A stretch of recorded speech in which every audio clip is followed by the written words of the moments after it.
All right. Welcome, everyone.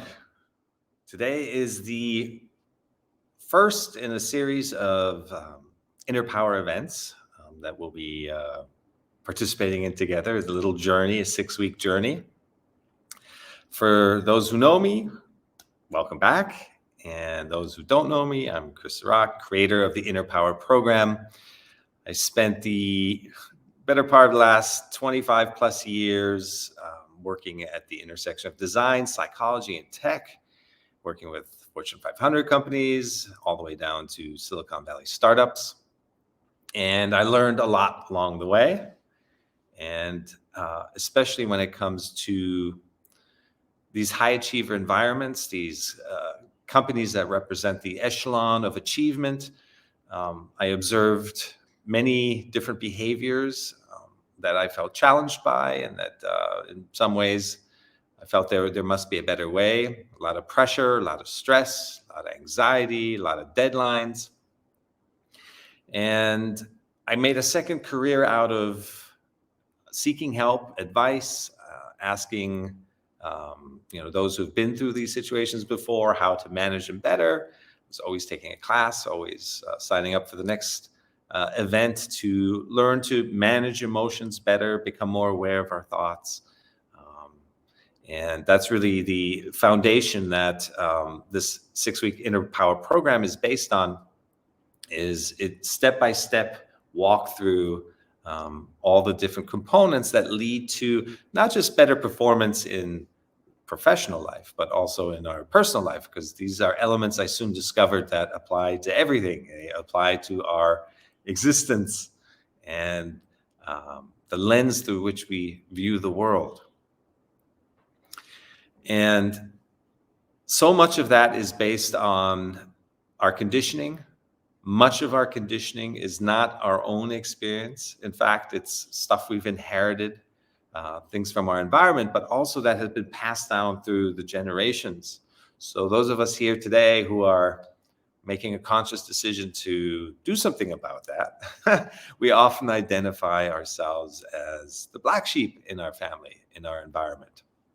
It's because something inside of us has said, no more. We're no longer going to repeat the patterns of the past. We're no longer going to be victims of our circumstances. We're not going to be at the mercy of the things happening around us, that there must be a better way. And something inside of us is saying that that ability is not outside of us, but what we're actually seeking is that inner power that wants to guide us. It wants to, show us what our own individual blueprint is.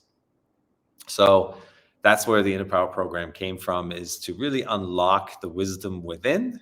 It's our built-in GPS. It tells us what resonates and what doesn't. It tells us which way to go, which way not to go. It tells us when to take action, when not to take action. Inaction can also be action, as long as it's a conscious choice. So in this program, over the next 6 weeks, we'll be walking through the different stages. The next 5 sessions will be about the 5 pillars of InnerPower. And with that, before we show a slide, I wanted to also, I've been told that there's a QA box, that if there are any questions that come up along the way, that you could put those questions. There we go. There we have the bubble. Thank you, team. Put your questions in the QA box to get immediate answers, and we can bring those up on screen. I think we have the option of if somebody raises their virtual hand to actually bring them onto the screen. Is that correct? Okay, I get a nod. Software is always changing, and as things change, we develop the ability to embrace that change, and that's actually a big piece of it. Not to cling to what we already know, because what we already know is the past. If we only live by what we already know, trying to control and steer and make the now conform to our comfort zones, then we really are just living in the past or from the past, but definitely anchored to the past. And so part of InnerPower is to come out of this controlling, steering mindset, and to learn to flow and respond to what is. No longer react to what we want it to be, All of these qualities have their roots in mindfulness. And so many of these qualities are a bit counterintuitive to what at least those of us who grew up in the West have been trained to do and trained to look for. And those are external signals, external validation, external, what are others doing, comparison, um, always, what are the Joneses down the street, and then everybody follows. And that's how you have some substantial unhealthy groupthink happening. So we'll be unpacking all of that in the next coming sessions. And with that, let's bring up the InnerPower slide, please. We're going to look at the 5 pillars. This is the foundation of what really inner health looks like.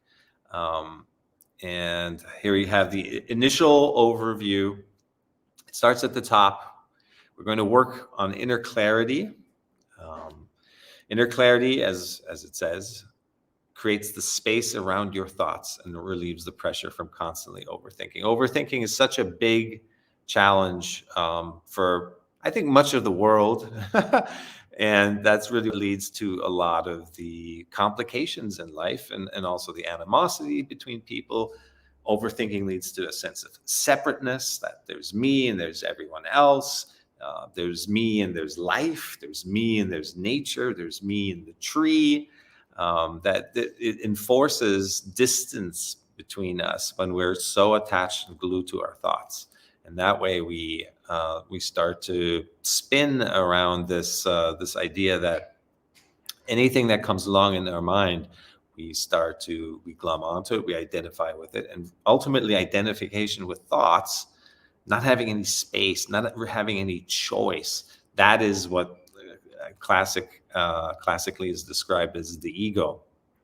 And inner clarity will be a series of exercises that will help create some space around the thoughts, some awareness around the thoughts, so that as thoughts come and go, that we give them the space and that we develop the choice to respond and engage with a particular thought. Every thought carries a weight. It carries a charge and a certain weight, even positive ones. If we are just completely in a state of free flow, many have experienced this, especially in sports. We tend to get into the zone, as it's popularly called. And in that state, we're in a state of thoughtlessness. Things are just happening on their own because there's a wisdom in things happening on their own. And it's because 7 trillion cells in our body are all collaborating together. There's an intelligence there. We're not having to will ourselves to anything. The bird doesn't have to try to fly. It just flies. The blade of grass doesn't have to know or force itself to grow. It just grows. So our innate clarity of being is in us. It's just we tend to overcomplicate it with a lot of thinking and over planning.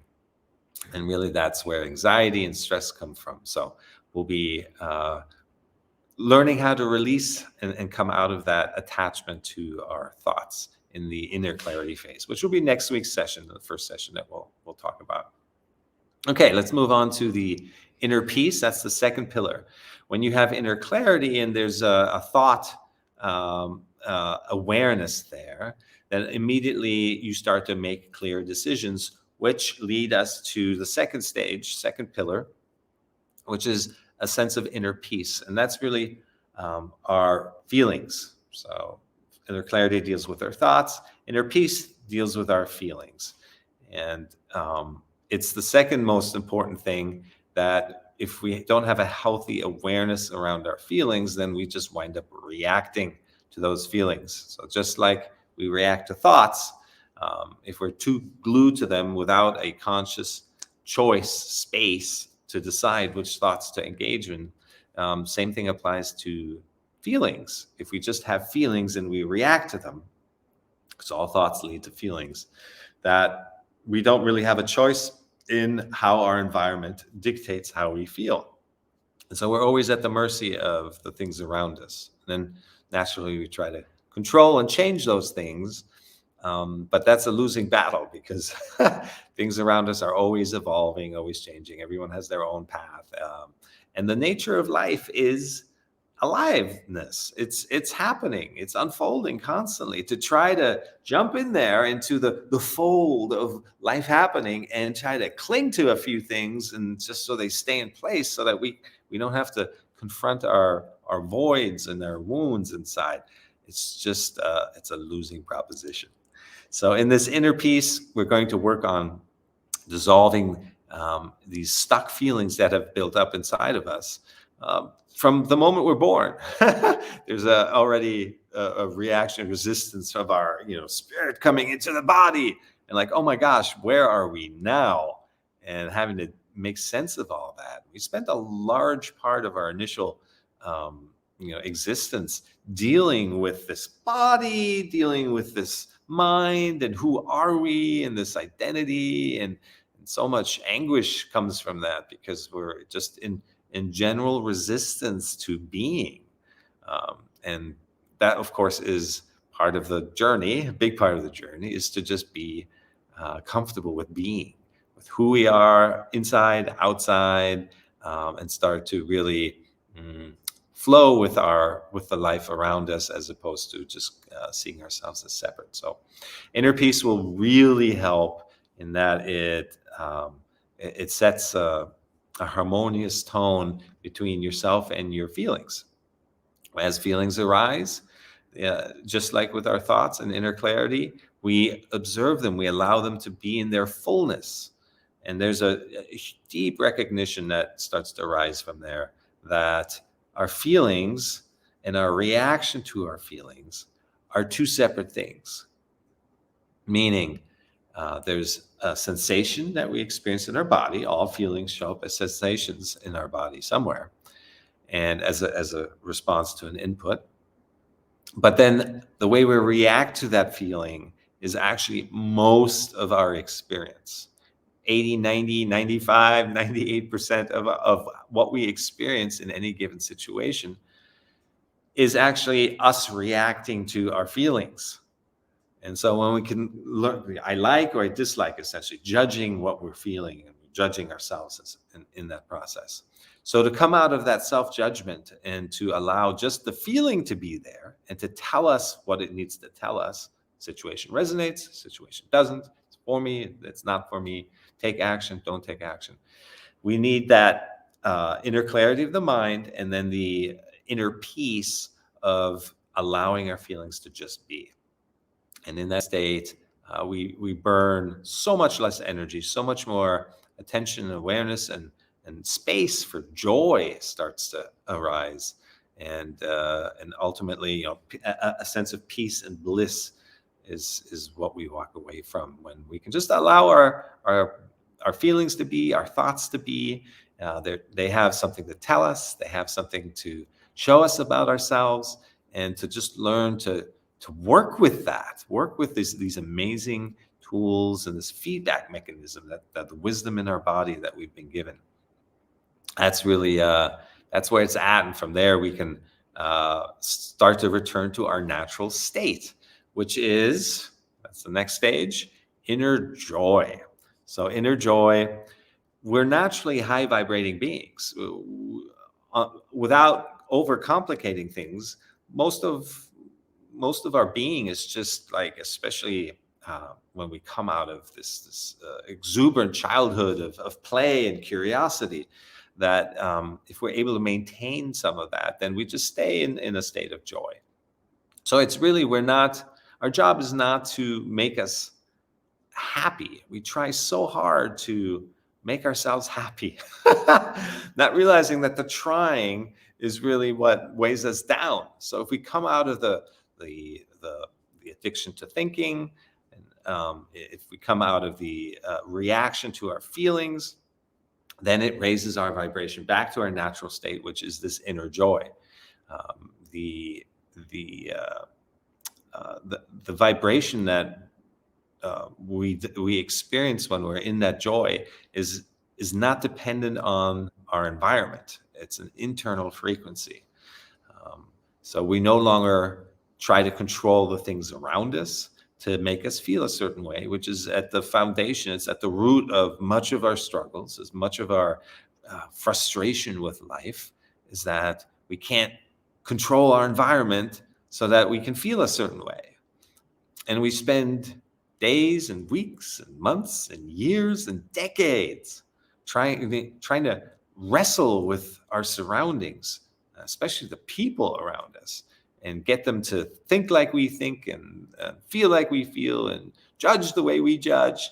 Um, everything is a form of judgment, and there's an inherent friction in that when we even just labeling something. I like to talk about when I'm in my Zen mode about the tree. Labeling the tree a tree creates separation and distance. You're saying, I'm over here and the tree is over there. There's a sense of distance rather than just experiencing the tree and allowing the tree to experience you. We inject ourselves with this mental labeling and controlling, and so that we have a sense of like we know things. It's because we live too much through our mind, and the mind likes to know things.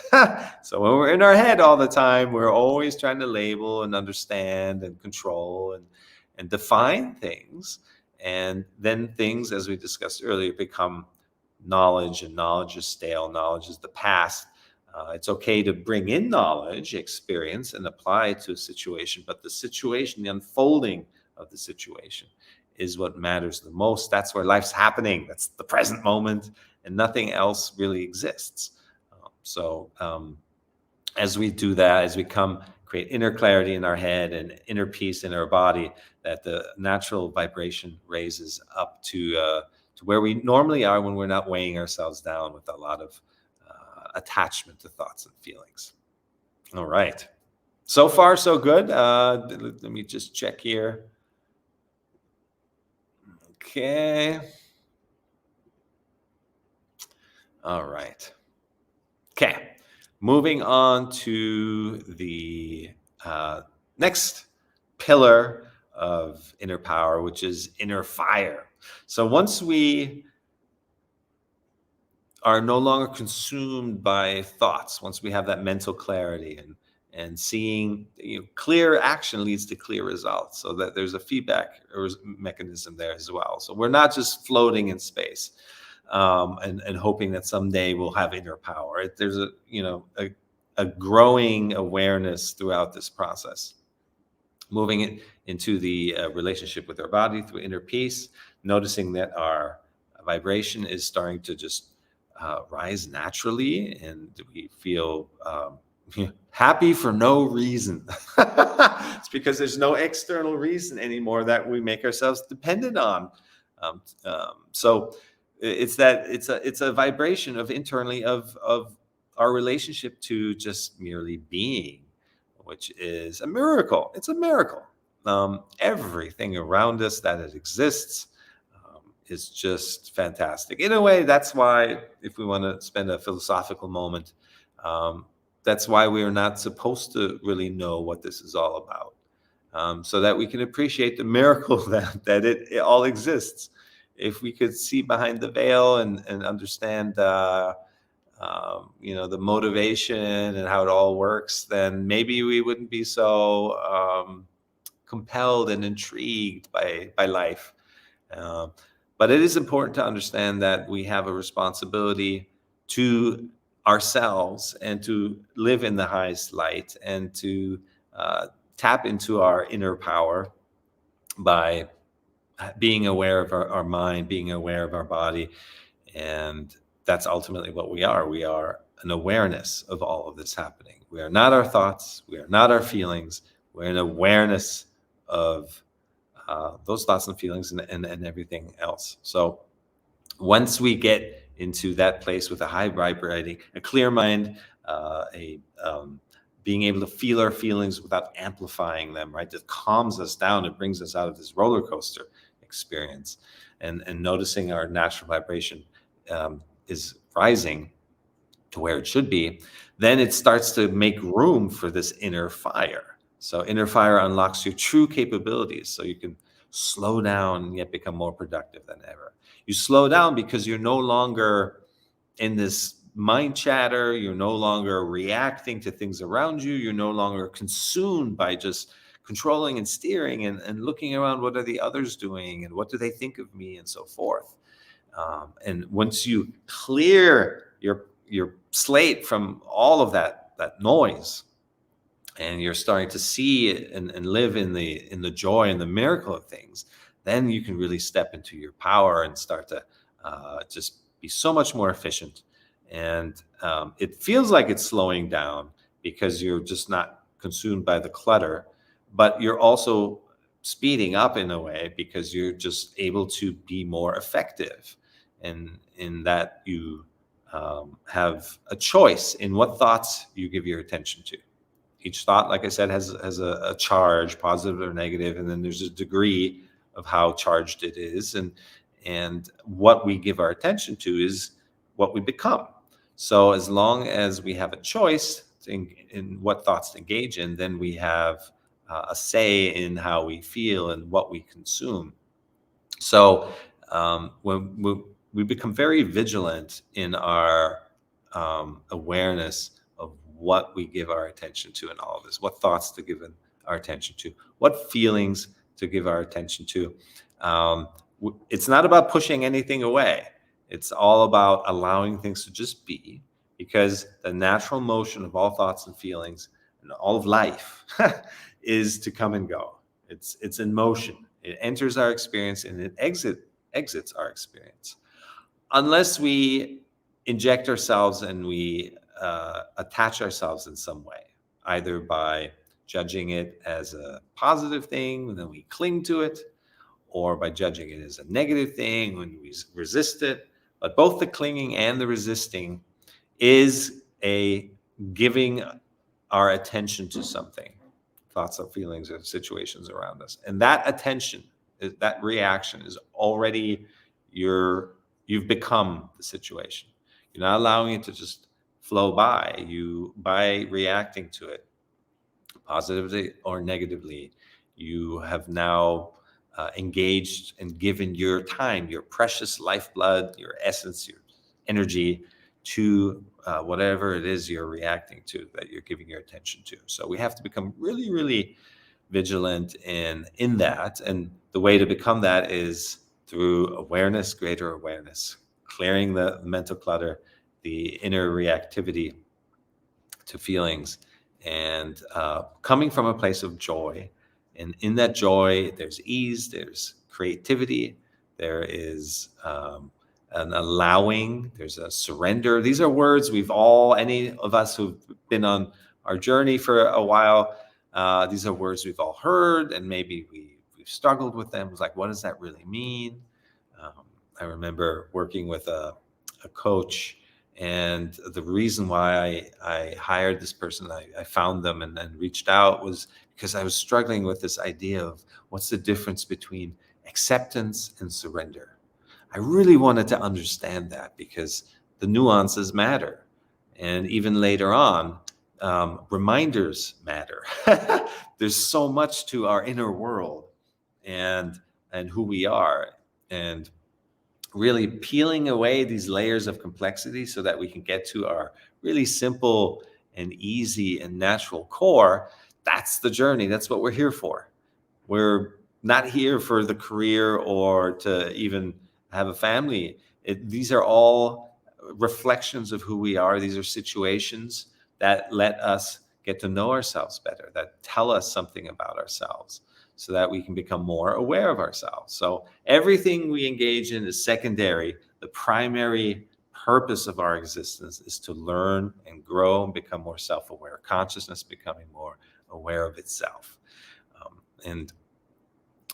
That's what these pillars drive us towards, is to start to look at life, any situation that happens, that it isn't happening to us. It's not separate from us, but it's happening because of us. It's a reflection of who we are, our mental lens, our conditioning, all of that. Two people witnessing the exact same situation are going to have two very different takeaways. So it's not the objective reality that we're experiencing. We're experiencing our filters, our mental filters of inherited conditioning, past experiences, and so forth. and to learn to really become aware of these filters and to see that the environment is teaching us something about ourselves.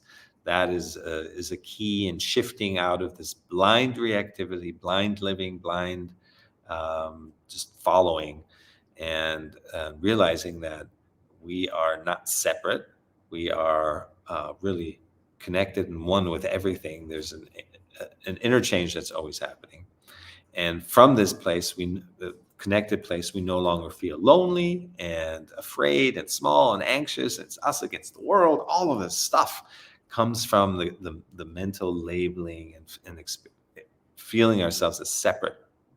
So once we come out of all that clutter and we start to really discover our true capabilities, which is to live the path of least resistance, it's to notice, what is the situation telling me? It's not to be in reaction or resistance to the situation, but to actually see the situation as it is without labeling it or judging it based on our past baggage, but to actually collaborate and facilitate and receive and then co-create with that.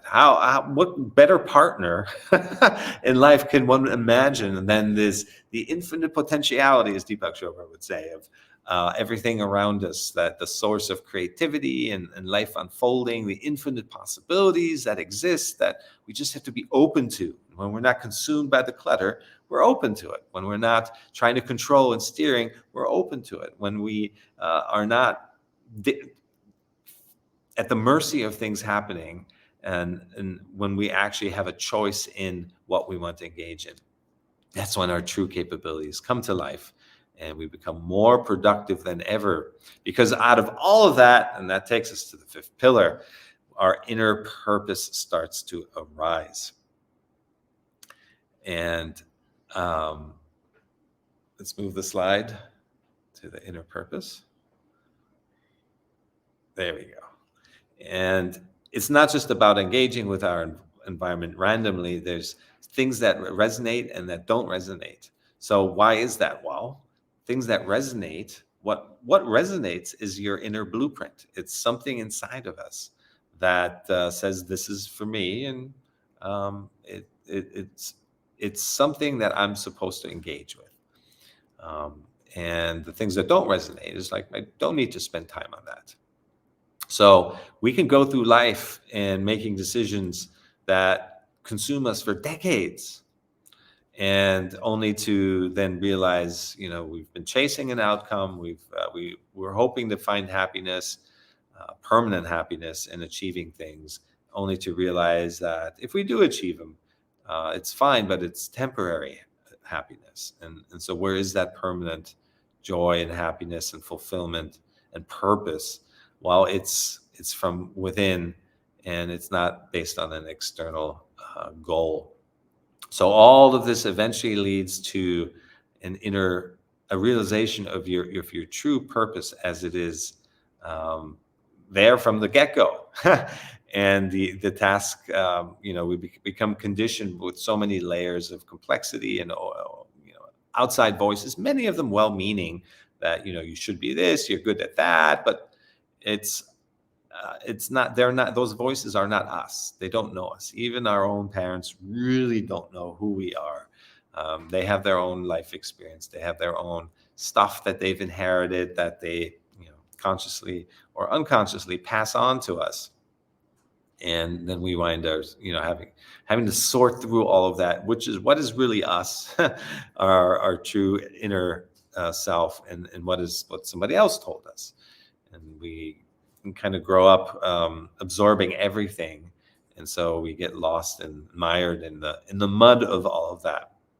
And that's why we find ourselves here today and taking part in events like this, where we start to sift through that and develop the tools to be able to really discern what's really me and what's all this other stuff that I can just let go. And that's always been the case. All of this is based on thousands and thousands of years old philosophies and practices. It's not just a modern phenomenon. Yes, it's probably gotten amplified the head heavy living, the focus on away from intuition, away from inner guidance to all of this this mental steering and knowing. I, I remember in high school some teachers telling me, when I struggled with understanding something, they would just say, just learn it by heart. And well-meaning maybe, but it certainly didn't contribute to a deeper sinking in of the subject matter. And nowhere along the way did I encounter a teacher. And I went to many different schools in many different countries because of the way I grew up. And nowhere along the way did I encounter anyone in the teaching profession who was able to convey that there's more than just our mind. There's more than just acquiring knowledge. That we're just meant to just know things and live from that place. No one was able to convey that we have a purpose that really emanates from within, and we need to stay connected to that. And that discernment of what's your inner voice versus what are all these external influences. No one taught us that. No one taught me, at least. Maybe you were lucky, you had some great karma coming in, that you were exposed to those things early on. But most people kind of this is what the pop culture term midlife crisis is about. You don't really confront these things after you've spent several decades living for outcomes and chasing your happiness and listening to others and trying to make sense of all that. And not until it drives you crazy, literally, that you then, take a step back. Sometimes you have to crash and burn to realize the way you've been living isn't leading to anything. You're doing everything you're supposed to be doing, that you're being told that you should do, that will lead to happiness. And it doesn't. And you do that over and over and over and over and over. We're always seeking ourselves in the outside. And eventually there comes a point for everyone where you start to turn inward and go, well, I've looked everywhere else. I've looked everywhere else. I've tried to pursue this. I've tried to achieve that. And, any happiness in the outside has always just been fleeting, temporary at best. Where's that permanent happiness, that true me that I'm seeking? And so life eventually turns us inward, and we start to look in the one place where we haven't looked yet. And so, but again, there should never be any guilt. There should never be any, laboring or lamenting that we went through a certain phase of life and based on some decision we made, because that's the contrast ultimately that led us to wanting to look inward. So again, we're here to learn. We're here to learn and grow, and there's no right or wrong. There's ultimately just experiencing things and getting more self-aware, wiser about ourselves. And every situation we experience that we wind up not liking, or thinking that, well, that was, that didn't lead to some goal, again, didn't lead to happiness. Well, it led to contrast. Most of the situations we experience based on decisions we make are situations that don't resonate, that we don't want to go down that path. But all of these situations point to the path that we do want to take. So life is shaping us. It's forming us constantly through negative experiences, for the contrasting experiences, to see, to become aware of that path which does resonate. And so that's just the design of life. We can save ourselves so much struggle and so much misery, suffering, once we understand that the intention of life is to shape us into the person we're meant to be. Everything that happens that we don't like is pointing to the thing that we are supposed to be, that we do like, that we're great at. The challenges that we overcome make us expert at those challenges, which is something that we can then help others with overcoming. People ask me, how do I find my true purpose? inner purpose? Well, look at your challenges. The things that have been hard for us are the things that have deepened us the most. We may not like it at some level because it's hard. Growth is hard, but it grew us, it deepened us. And that's all that matters. And that's all we're here for. So if we can learn to surrender to the idea that we're in control and actually collaborate and co-create with life, co-create ourselves in a way, then everything becomes so much clearer, so much easier, so much less resistance. We start to take on a mindset of, okay, what's this situation trying to tell me? And you can already see it coming. You can see there's periods of kind of more calm and peace where we get to rest and integrate and recharge. And then the next challenge comes along, and you can already see it coming and recognize, like, okay, here comes the next growth phase. Here it comes. Let's see what it's got. See in what ways I'm going to be challenged. And you take on this perpetual student learner attitude, everything shifts into a much better place, because that's what we're here for. We're here to grow and learn and graduate from Earth School, and not to be in resistance and think that we, our little selves, have it all figured out, our life the way it's supposed to happen. And that's a lot of pressure we put on ourselves to try to figure it all out. And the best part is we try to figure it out before it actually happens. We're predicting the future constantly. And I say this all the time. If I ask you outright, can you predict the future? Your answer most likely would be, of course not. No one can.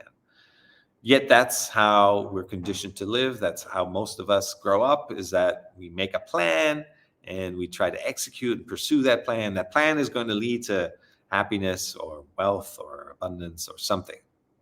And we sacrifice all that health and wealth and abundance along the way just for some future endpoint. And that endpoint, of course, doesn't come, because life is always in motion, especially these long-term goals.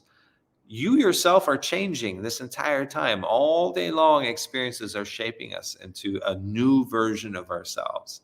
And whenever you have a friend or somebody or with a kid and you haven't seen them in a while, you see those changes. You see how life has shaped somebody. Physically, you can see it. And of course, emotionally, mentally, and spiritually, you can see the difference in them. Well, that's because you see them in larger increments, and becomes very obvious. 6 months apart, a year apart, multiple years apart. And but that it's happening every day. Change is happening. We are growing every day, all the time. So to cling to a goal that we set ourselves for way in the future, there's challenges there, in that we're growing along the way, and if we don't adapt and are not aware of our own growth and our change, then we keep insisting on pursuing some goal that we set some time ago, not taking into account who we are and who we're becoming and what direction life is pointing us in, to not have that flexibility, to not have that openness to change, to not have that embrace of the evolutionary nature of life, to cling to rigid thoughts all the time and not be open to new inputs. That's what's creating most of that clutter and most of that suffering. So all of the 5 pillars eventually lead to that true purpose, or inner voice, being loud and clear and amplified. It's no longer just a little intuitive hit here or there that we respond to, or most of the time we hear it and don't respond to it. We keep living from the head. That will be the goal, that you start to live more and more from that inner truth, from that inner GPS that is guiding us all the time. Your blueprint, it's there, and just we have to peel back the layers. And I've met some incredible people. Many of you know I have a podcast, and I've brought people on there that were so highly intuitive and that had committed themselves, who had backgrounds as neuroscientists and doctors and lawyers and all kinds of very heavy mental professions. And they had shifted into their full intuitive wisdom in continuing to work in those professions, or even shifting completely away from them. but you can absolutely ignite your passions and your wisdom and live in a completely different way. If your life is meant to be easy, it's meant to be unfolding. It's not meant to be hard and full of resistance. It's meant to like show you the way, your own way. And it's not based on what anybody else says and their truths. Your own truth is so rock solid. You're comfortable suddenly hearing what everybody else thinks you should do, and you can say, okay, that's what you think. I know what I'm here to do. I have that confidence. I have that trust in myself, that love for life. Essentially, it's a love for self. It's a love for life. It's in every single cell of us, the love for creation. Okay, all right. I've been signaled that we have some questions, and all right, Steve, great to see you. It sounds like knowledge is achievement oriented. Is that accurate? Oh, that's a good question. So fundamentally, we should be using our brain and not the brain using us. It tends to be the latter, that the mind is in the driver's seat in everything that we do. We can't even take a shower, which is a beautiful, steam, soap, clean, hot water, or cold showers, wakening up, whatever it is, environment. Yet we rarely really experience the pleasure of that, because we're already thinking about what we have to do when we get out. So the mind is definitely the way we're raised, especially in the West, is in the driver's seat. It's the dominant force behind our life experience. So, and that's because we haven't learned through somatic experiences, through meditation, through mindfulness, which is all of that really. Mindfulness connects us back to our senses, is to live through our senses, to have at least 30 to 50% of our awareness that we walk through life with connected at all times to our sensations in our bodies. So those are the ones that are telling us this resonates, this doesn't resonate. So because we're so disembodied in a way, we're so dependent on that mind to make sense of everything, to predict everything, to control everything in our life. And so there's a place for knowledge, but if we're solely focused on knowledge, it tends to lead us astray constantly. The mind is very flippant and fickle. One moment it thinks this is the way, next moment it thinks this is the way. And so this is how we become so disoriented, is we're always kind of chasing what we think is the solution. And when you do a simple breath exercise, for example, I like to do, where we focus on the breath, you'll notice that within seconds the mind starts to wander. And so if we can't even keep our attention on something as basic as our breath for more than a few seconds without the mind wandering, then what is this tool that we have? How reliable is it really to guide us through life and through these important life determining decisions? It's not a reliable tool. We can apply it from a place of awareness and consciousness, but it's not a guidance system. Our guidance system is from within. It's our intuition. It's our inner blueprint. So I wouldn't say that knowledge is just outcome oriented. We bring in our experience always, but again, there should be space around our thoughts, so that we see a situation, it's happening, we have past experiences, thoughts are arising due to those past experiences, past conditioning. And as long as we have a choice to say, okay, this is how it used to be, but is the situation really the same? Is there something different about it? Then we're not just repeating the past. Then we're not just living from knowledge.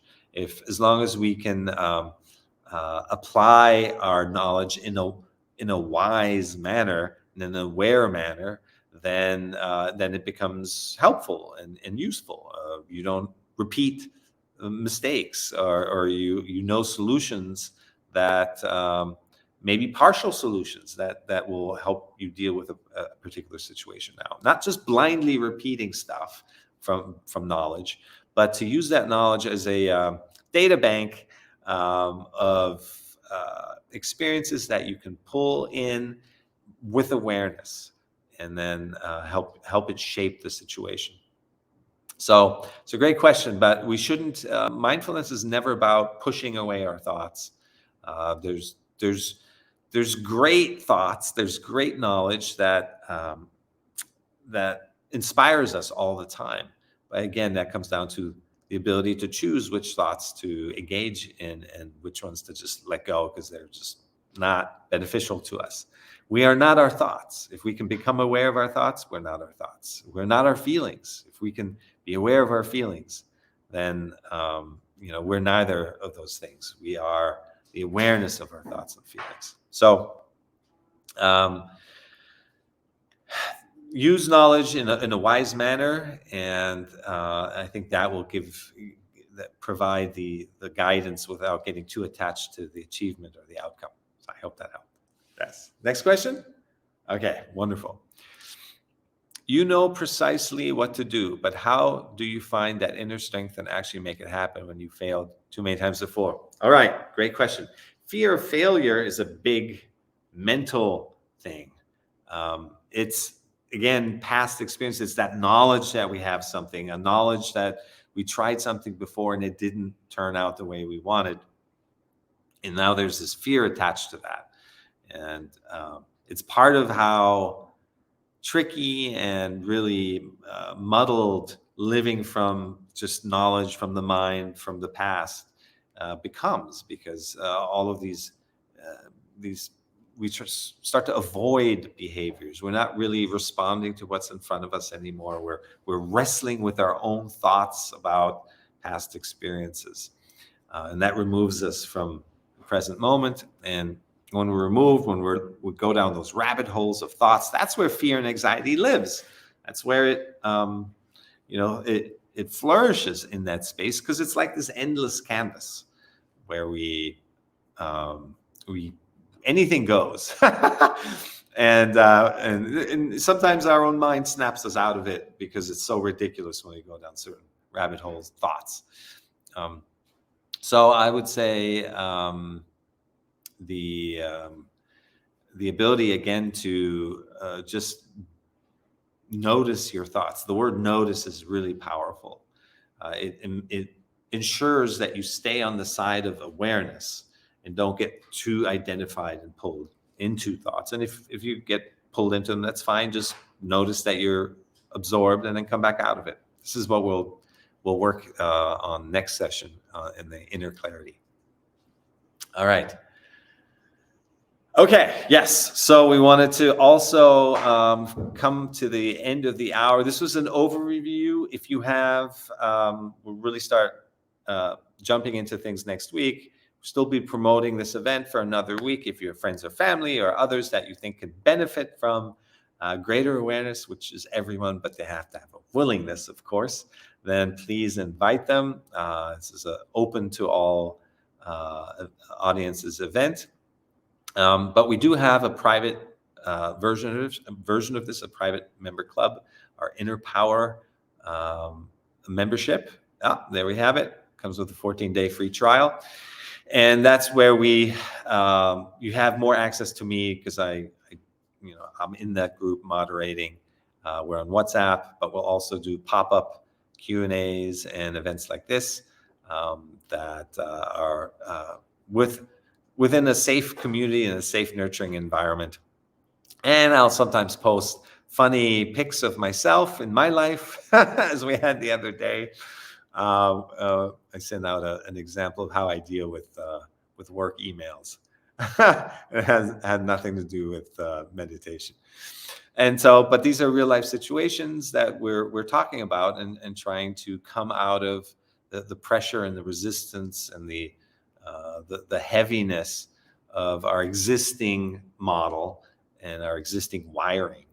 And so it's a continuous effort. It's not just sitting in meditation here and there. That helps, of course, but it's really, we want to bring a state of awareness into every situation. And that requires an ongoing support network, a nurturing, being around equal or elevating people.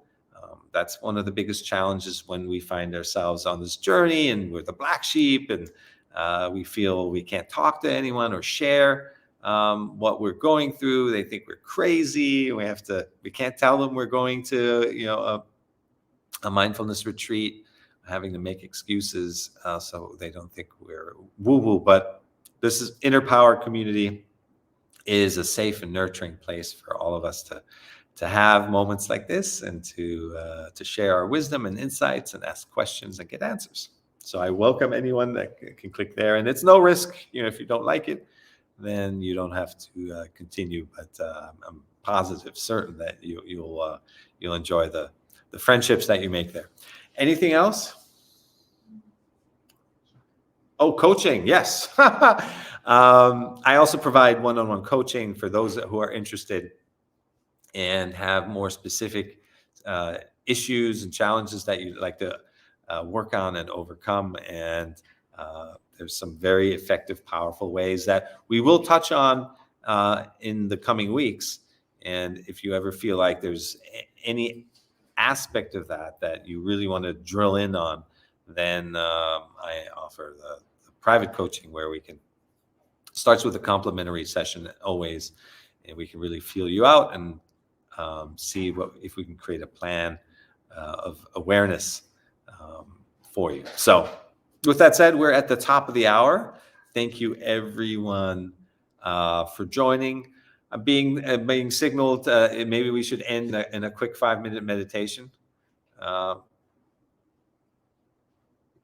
That always is a good idea. So let's do that for 5 minutes. We're going to focus on what I described a moment ago, on our breath. I call this thought awareness meditation. And it's very simple. I'm going to guide you through it. And even 5 minutes every day is a moment of rewiring. It's coming out of the clutter. And it creates changes in the brain. There are others who know all about the science of this and who have followed meditators for decades to see how it affects their brains for the better. So there's lots of information out there if you're into the data of things and the science of things. But here we are into the experience of things, and that experience is our inner truth. Really, there's only that which we can experience within the framework of our body that tells us resonance or no resonance, and then we know it's true for us, even sometimes if the brain says otherwise. So with that said, let's sit back, get into a comfortable position.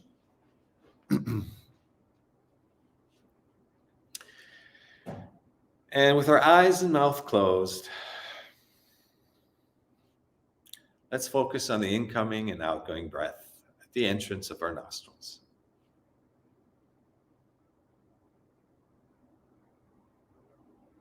If you have trouble locating your breath, you may breathe slightly harder once or twice.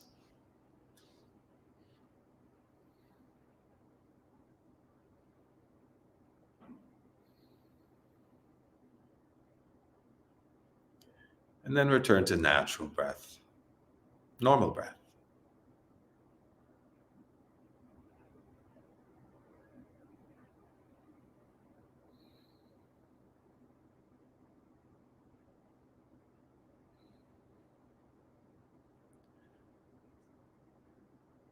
Let the detail of your breath pull you in closer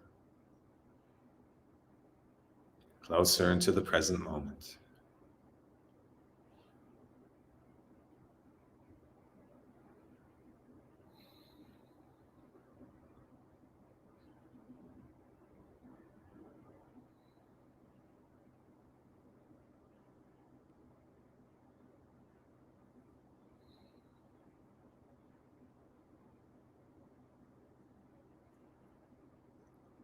If the breath is shallow, let it be shallow.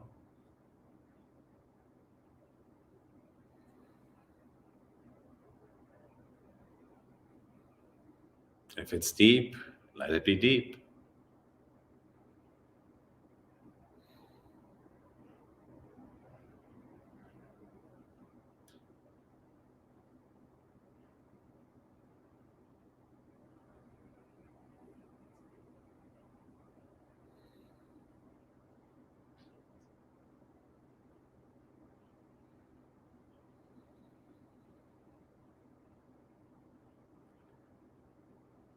Notice the temperature of the incoming breath.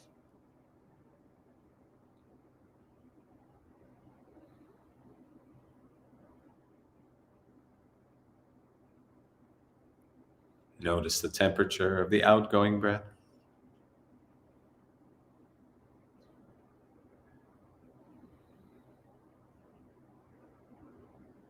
And notice if there's a difference.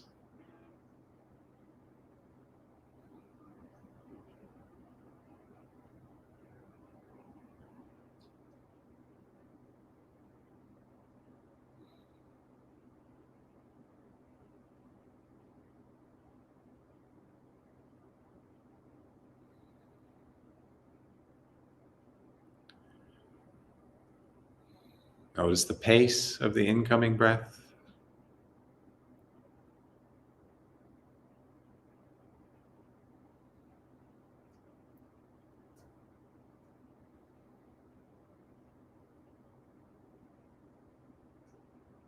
And notice the pace of the outgoing breath.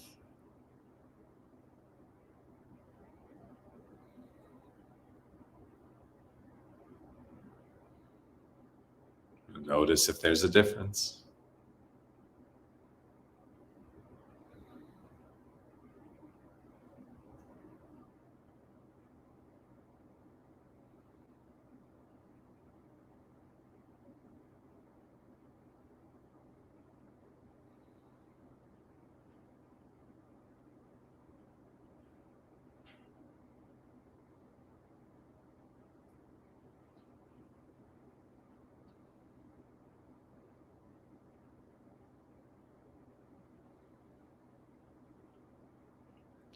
And whenever you find that your mind has wandered,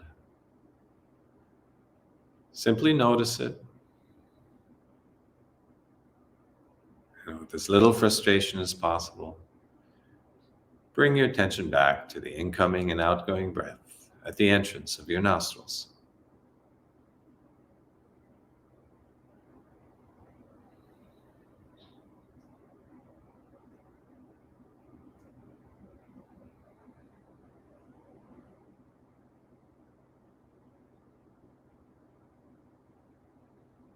Natural breath, normal breath.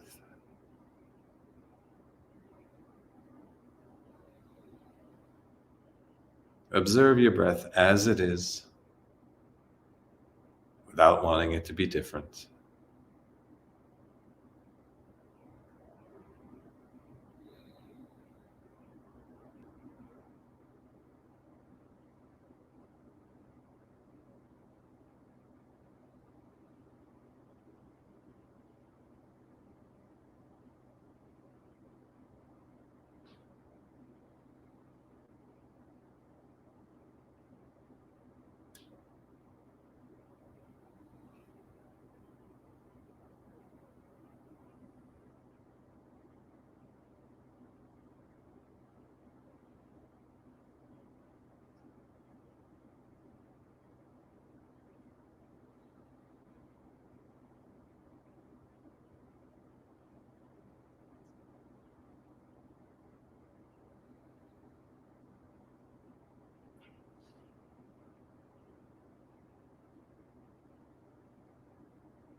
When you feel ready, you can gradually open your eyes.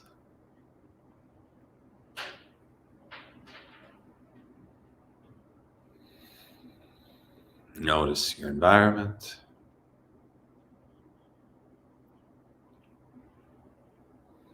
Notice yourself and your environment.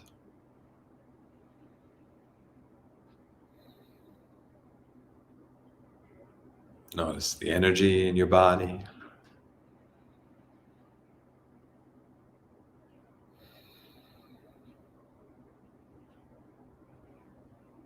Notice your aliveness.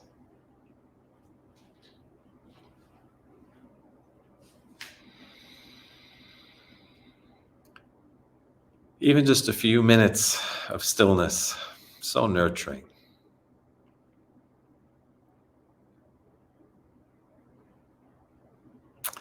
So I thank everyone for joining the session today. We'll be doing a lot more practical hands-on exercises in the coming sessions, so be sure to have those on your calendar.